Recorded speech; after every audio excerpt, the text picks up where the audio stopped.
Hello, everybody. This is Mike from Your Car Dealer Bond. You have found the Your Car Dealer podcast.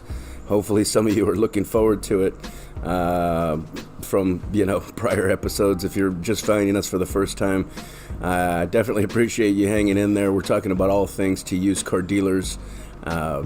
Really trying to spread the information around whether you're just new in business, whether you've been in business for 3 to 5 years, or whether it's 10 to 20 years. I think that there's various segments of your business.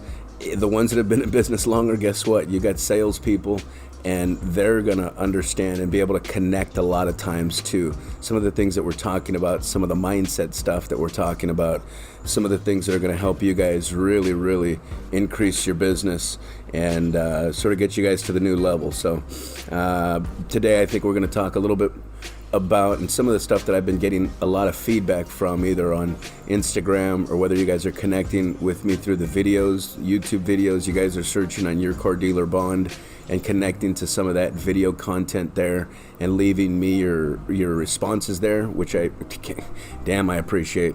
But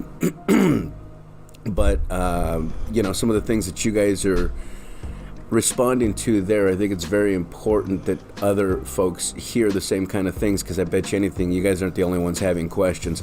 Nick Dapparan here, I know there's some other folks that have the same questions you do. Nick and I have been sort of exchanging. He found the podcast a couple of months ago, and he kind of went through. He's a sponge. This guy's a sponge. He's going through, trying to understand everything he can about the industry. I think he understands inherently how dangerous this industry can be. A lot of other industries, depending on what you do, you could kind of, almost like a frog, you could sort of boil yourself slowly to death. But in this business, you could kind of set yourself on fire pretty fucking fast if you don't know what you're doing, or if you're out doing the wrong moves. So he's a gentleman that I've connected with, and he's had a series of questions for me that I can't tell you how much I appreciate getting. And I did ask him, hey, do you mind if I mention you on the podcast? Because I sure as shit don't want to be mentioning you or talking about anything that any questions you've had if you're not comfortable with kind of sharing your story. And he said, no shit, who cares? Do it. So one of the things that he had mentioned was he had seen or heard one of the old podcasts that we had done about not confusing movement for progress. And if you guys haven't heard that, it's probably 5-10 episodes back by now, but not confusing movement for progress, I think he got something out of, and it's worth coming back to that same concept, I think, more than once, because you can really get tied down into that, and trust me, whether it's that you've beaten this once before, and today you don't confuse movement for progress, but tomorrow you're going to have to not confuse movement for progress again. And you're going to have to do it the next day. And you're going to have to do it the next day. And you're going to have to do it guess what? If Friday you confuse movement for progress, and you're sitting there just checking Facebook all day, you're sitting there just thumbs up wherever you can, and you're sitting there dicking around on LinkedIn for 4 hours, or 2 hours, and you're dicking around on Insta for another 2 hours, and you're screwing around on Pinterest, and you're thumbing through whatever the hell you're doing that's not really, getting to the bottom line. You got the same issue. You that one day could set off a chain of events that are tough to break, or that one day could put you behind enough to really modify an entire week of how your progress should have been versus what it actually was, what your productivity should have been versus what you actually were able to drop to the bottom line. So, and this kind of thing, if you get off track, where if you're making let's just say that the bills a day are 1,000. In Dab's case, he doesn't have big overhead. He's starting off small. Just to give him as an example, Nick Dab, overhead's only like $500 a month. So if he makes a misstep along the way, he's an auto broker, right? He doesn't have a traditional lot like some of you retailers have. I know some of you wholesalers are saying, I don't have a big overhead either. I can afford to make these mistakes. And you're absolutely right. From the standpoint of comparison between you and the retailer down the street, you have way bigger margin of error than that retail dealer. Because boy, him screwing a day up, his overhead's $1,000 a day, $800 a day. You know, he's got an employee he's got to pay. There's payroll taxes, there's workers' comp, you name it. There's no shortage of expenses here. He's got to sit there. If his is $700 a day, $500 a day instead of $500 a month, and he sits there sitting on his thumb all day, or for even half a day, he's pulled his profit margin down to probably zero for the day, or maybe just barely scraping by. And in this business, barely scraping by is barely scraping by is boiling the frog. It's not going to kill you right now. It's death by 1,000 cuts is basically what it is. Because if you're not running through, you obviously don't want any loss leaders, but if your days are really minimal in profit by nature, if Tuesdays you don't do well and Thursdays are hit and miss, you know. Anyway, let's see. He's getting his feet, getting back to Nick Dab. He's getting his feet wet. He's trying to gain as much confidence as he can before he really jumps into the big leagues, really starts playing around with the retail operation, if you will, which is smart. I've got a couple of dealers that really have flown in this direction. And even though maybe the DMV is not necessarily licensing for auto brokers anymore, and they're trying to really get away from that licensing title, guess what? Although your retail is going to require you to meet retail requirements at some point, you can keep some of that back far enough. You can just kind of keep to the absolute minimums, get it on the outskirts of where you'd, be able to be zoned still, and open up that way to where you're not on main line, you're not having these overheads that some of these bigger dealers are going to have, and you're kind of really keeping the costs down while you build your model in a different way. You got to remember, a lot of those guys on the big street, guess what? Depending on what street you're on, a lot of these guys are not as sophisticated as you would think. They may be in a real prime spot. They may be in the best of the best. If you're playing Monopoly, that would be Broadway or Park Place. They've got that territory, but you'd be surprised that they don't have an online territory or an online presence like you would think, whether it's in social media, whether it's their website's not on time, they're not blowing anything else besides they're on old ass Facebook, or they got an old ass Twitter or something like that. I mean, if you're not doing some different moves these days, you're sort of falling behind. If you're not kind of keeping up with the new times, which a lot of these guys are not. They're in these prime spots, and that's what they expect to deliver for them year after year after year. And guess what? When they have a bad month, guess what happens? The guy that they're paying the lease to, he still needs his money. That place where yours is a lot lower overhead, right? They've got some of these guys. You'd be surprised what they tell me they're paying a month, $2,000-$3,000. Say no fucking way. Shit. We got them all over. Now, if you're in Fresno, obviously $2,000-$3,000, you probably own a car or some shit like that. Like you're badass. But if you're in the Bay Area, $2,000 for a reasonably sized lot, I'm not talking out of my ass here. Same thing with Orange County. If you're out in Orange County, LA, what do you think? Shit, they're not paying you to go and kick back there. And these people could be floating to a different direction. So all that to say, a lot of you guys are coming back with trying to keep these overhead costs down, which at really you gotta keep an eye on for sure. And how do you do it? You know, I mean, more and more you're hearing that. Now, of course, don't get me wrong. I think if you spend some time in the initial setup or an initial phase of redevelopment, I think it makes a lot of sense to come back to, let me set these things up on a very inexpensive way to look at it. So this way you've done your due diligence up front, set it and forget it.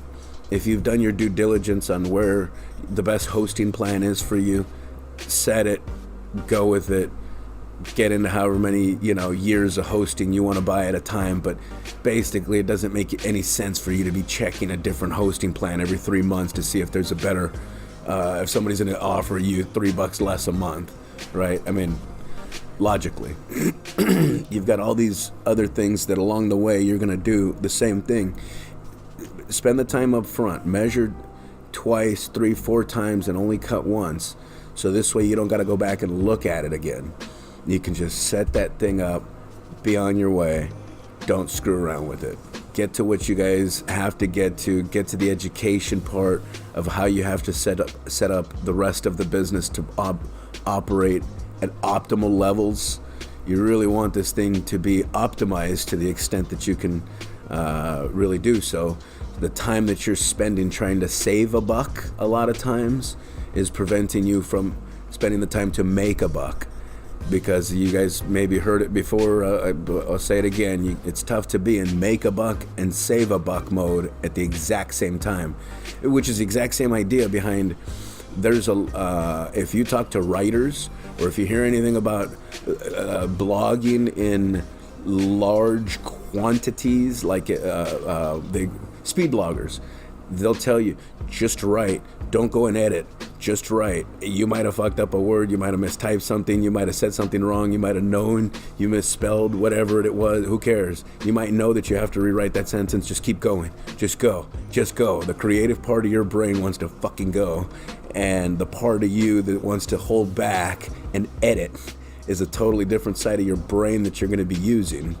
So they say, if you want to go and you want to go for speed, that's the way to go.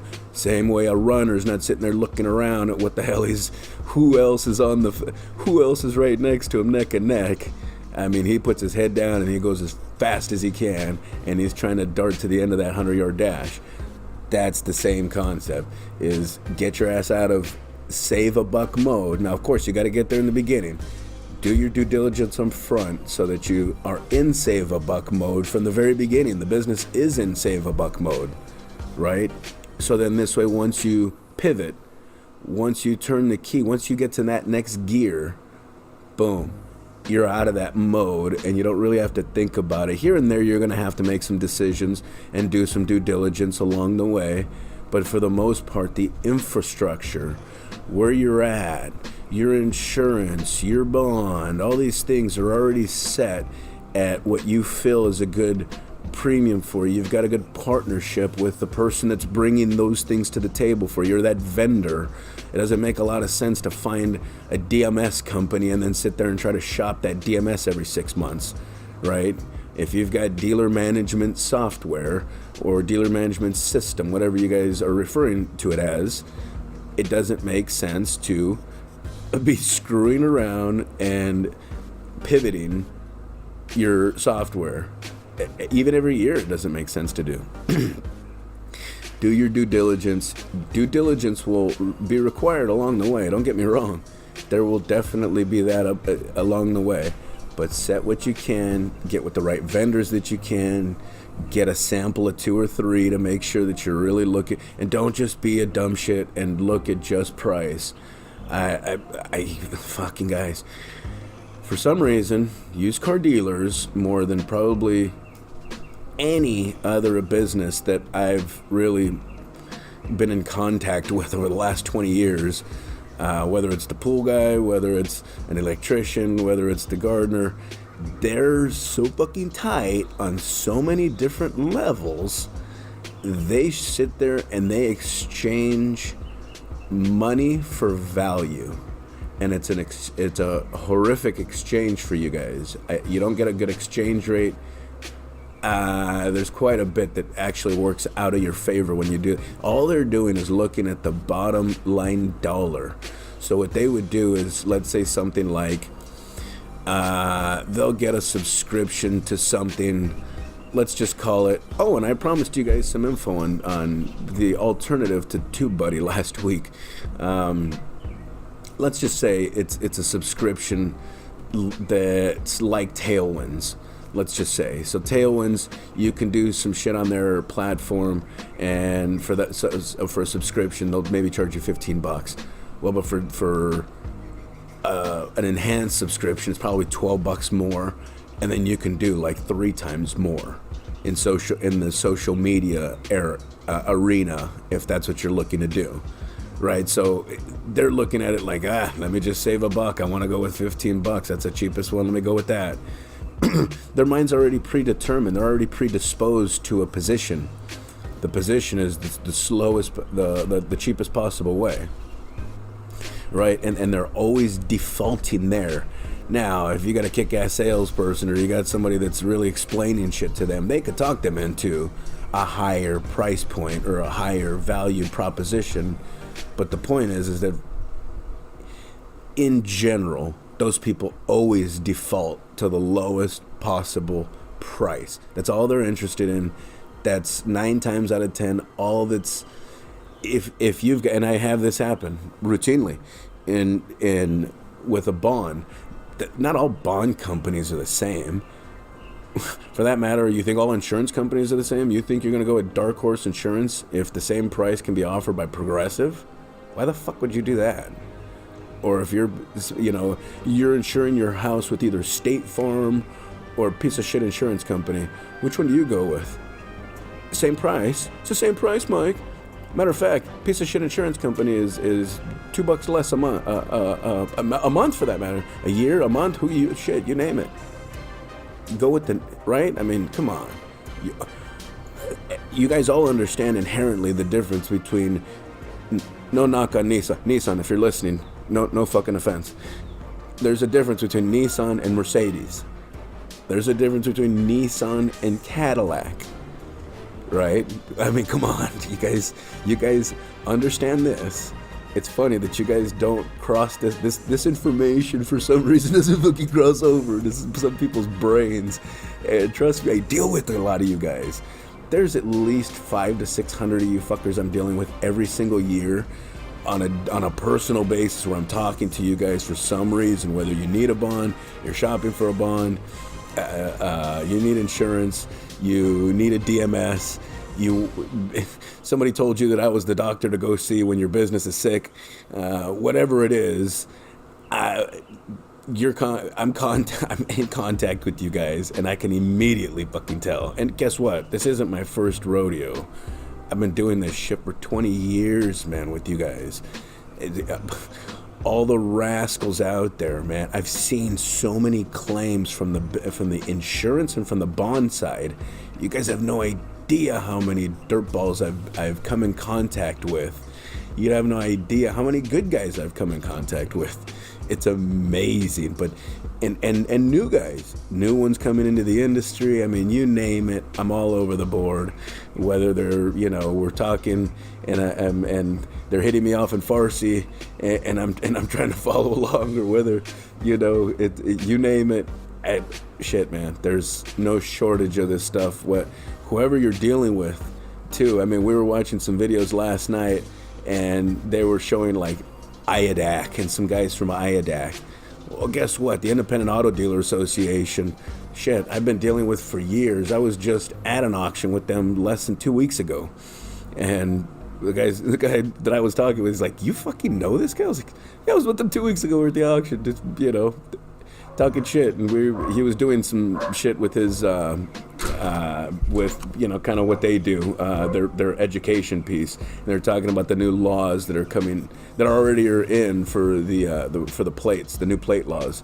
But anyway, all that to say that when you guys are setting it off, when you guys are getting it together, when you guys are putting this thing down, really do your due diligence up front. Keep those overhead costs down. It's real important that you keep that overhead low right out of the gate a lot of times, but then set and forget that, and then move to that next level of just growth. Set your mind and set your vision statement, set your mission statement on the things that are going to really surround itself around growth, your customer experience, and really focusing on a lot more of that. There used to be on the back a long time ago when a lot of these guys first did this, there was some investment into customer experience. They would invest a little bit into a good coffee machine, right? So when this guy comes in, you can offer him great coffee, or they'd have a good vending machine in there with some good shit, so they could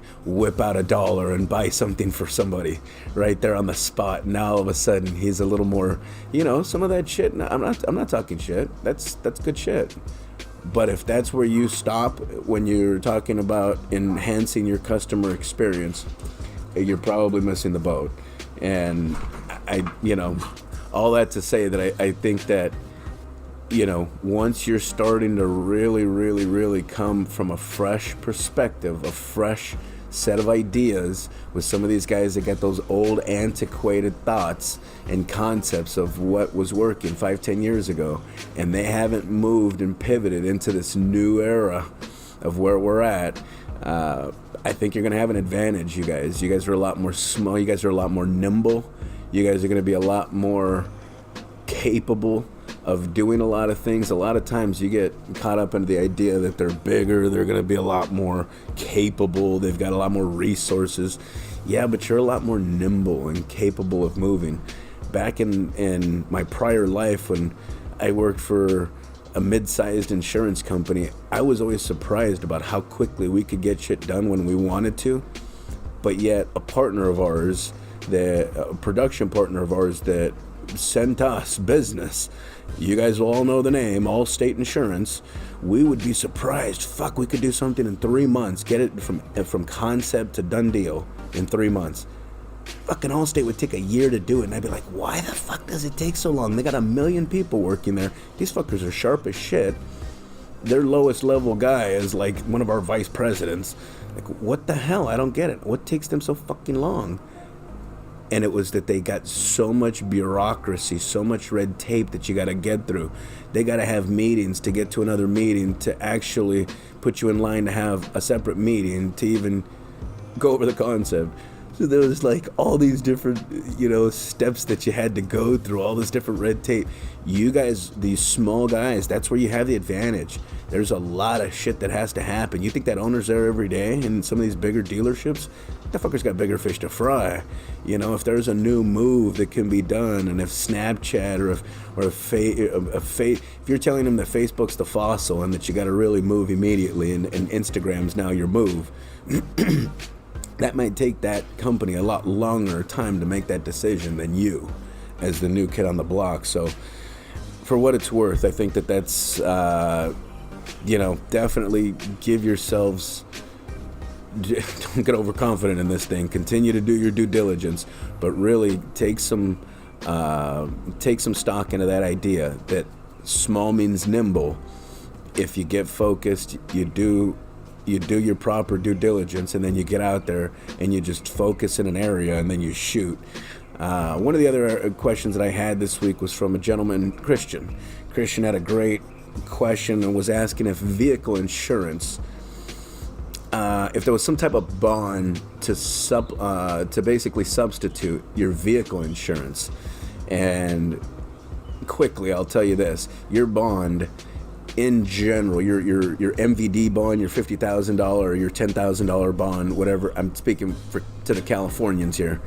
You guys, that bond will not cover your vehicle insurance exposures, your auto insurance exposures. Those can be done. There's in the code, it tells you, in the insurance code, it tells you that you can get either a minimum responsibility insurance for your vehicles. I'm talking about for the car that you drive every day, your wife drives every day, your daughter drives every day. You can get 1535, which is minimum financial responsibility in California. That's an insurance policy. Or you can get a surety bond. It says right there in the code. The problem with getting the surety bond for it is you pay back 100% of the claims.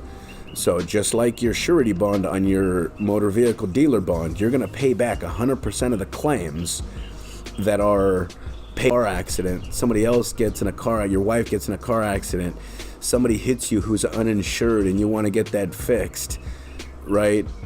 You pay that out of your own pocket. There's no comp and collision on that. That's just going to cover your liability exposures. There's very few companies on this planet that like to write that type of surety bond, so the short answer is really no. I would never tell anybody to get a surety bond in exchange for their for any type of insurance. Keep insurance where insurance goes, keep surety where surety goes. The reason why is because there's a difference.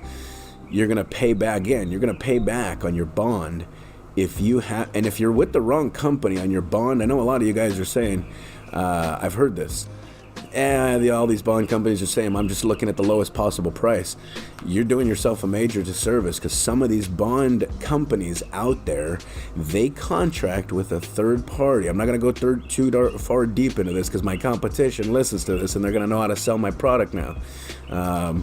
But there's some, not all bond companies are the same. Some of them pass on the cost of research to you, the bondholder.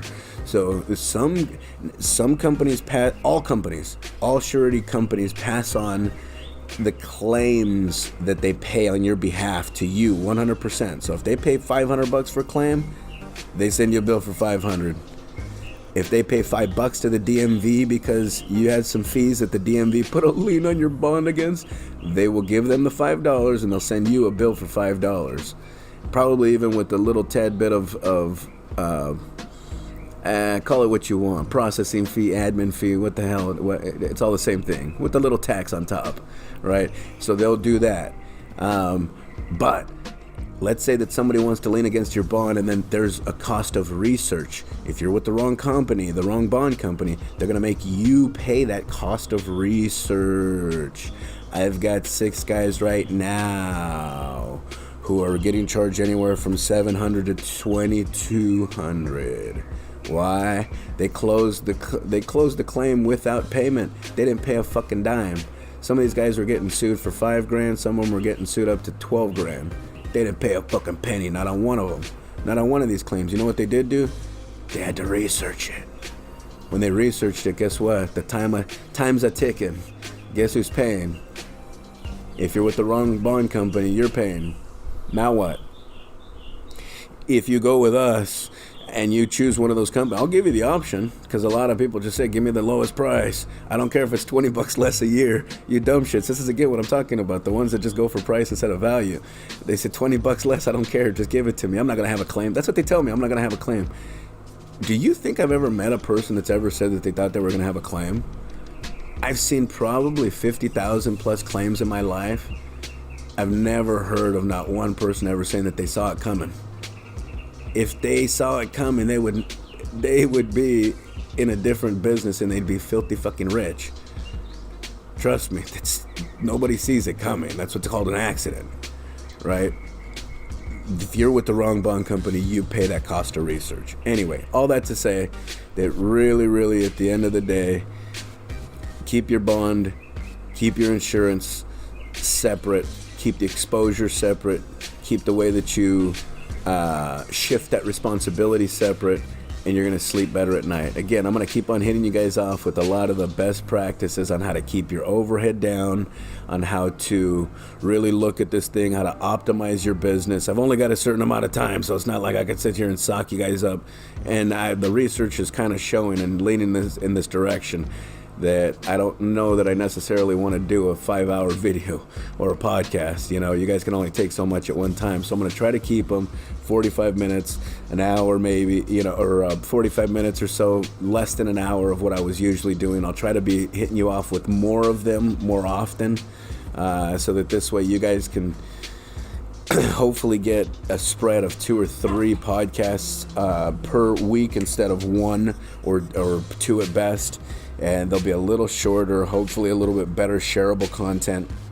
Again, I really do appreciate you guys hanging in there, sharing the content with your friends at the auction. One of the things I did promise you guys last week, if you guys tuned in this week, was some more info on SEO for your YouTube videos. Some of you guys are interested in going in that direction. What I would say is that TubeBuddy, still good for a few things. Look into Morning Fame. Morning Fame is going to really, really help you. And they've got, I like this because they do a free, they'll let you use that shit for free, man. You can go in there and check out your shit. You put in whatever you want to go and do your video on, and they'll let you analyze your Morning Fame. Check it out, Morning Fame. They do a really good job of giving you the information on what your idea and what you're going to be doing this video on. How do you have to modify it before you release it? How do you have to modify it to where it gets you a decent amount of people that are actually looking and searching for your particular video, right, on the topic that you're doing? And guess what? I've done a bunch of these now where I've done a few other searches, and they say, don't you dare make this video. This video's going to suck. Nobody's going to watch it. They give you a big-ass X, and then they give you a nice green check mark if it's a good one. They even give you a little score. They analyze these videos for you after the fact, not just tell you how they've done in terms of views, how many additional subscriptions came from this, what was your view time. They go deeper into this. They analyze your view velocity versus other videos that you've made, versus other videos that they have this thing called the channel cluster, where this thing kicks ass, man. The channel cluster, it'll tell you, okay, based on the type of video you want to make, here's a bunch of other YouTube channels that are making this type of content. It'll tell you the type of tags that they're using. It'll show you all the videos that are kind of the 1 through 10 or so of the videos that you're gonna actually try to compete against. These are them. Here's how many views they've got. Here's the average number of subscribers. And then they have something, it's kick-ass, man. It's called the Gateway Video. Shit, I should be charging you guys for this. The Gateway Video is this concept. They're going to explain it to you guys. If you guys want to hear more about it, you guys check out Morning Fame. I got no interest in this. Just check them out. I stumbled across, I've been doing this for a while, man, and I barely I would not have zigged and zagged and put out so much piece of shit content that nobody actually heard if I would have gone through Morning Fame first. I barely found out about them about 6 weeks ago. I did a bunch of research and on them, and goddamn, they are kick ass. So check them, Morning Fame. Though that Gateway Video, though, the concept of it is they're gonna try to pick a video that you can compete against. Maybe it's not the number 1 video because you ain't there. As a newer channel or whatever it is, they'll tell you, okay, that, based on where you're at, based on your analytics, based on your views, based on your subscription count, based on all this other shit, you probably can compete with this video here, and they'll isolate that video for you. And on different searches, that video will change, obviously. Sometimes it's the number 4 ranked video, sometimes it's the number 7 ranked video. I've done it where that video, the Gateway, is my video that they're saying, okay, you can compete against this one. Oh, okay, well shit, it's mine, so I'm hoping I can compete against it. Yeah, sure. But anyway, all that to say that I promised you guys this last week, TubeBuddy really shit the bed on something last week where it was telling me, go ahead, do this one. You're going to be fire when you do this. A lot of people are going to see it. it's a good search. Everybody loves this. Really, really go this direction. TubeBuddy said, no, don't do that shit. Nobody's gonna see this. And sure as shit, I had like 7 views on this piece of shit video. And they were all videos that I had sent over there, like, in terms of like they were clicking on our stuff from Instagram, or they were like, they were seeing it other places, not necessarily on search or anything like that. So anyway, all that to say that still gonna try to every week put out more and more and more content to you guys. Hopefully this is the week. I've started one of my man Coop out there. Coop is a new addition to the team. He's working with the rest of the YCDB team to really, really isolate the content we need to be going after for you guys. What is it that you guys want to see based on your searches in YouTube, based on your searches on the internet, based on some of the feedback that we've seen from you guys, either one way or another through you guys DM me, Chad, Your Car Dealer Bond on Instagram. We're on Facebook, Your Car Dealer Bond on Facebook. LinkedIn, Mike Ramos on LinkedIn, Your Car Dealer Bond.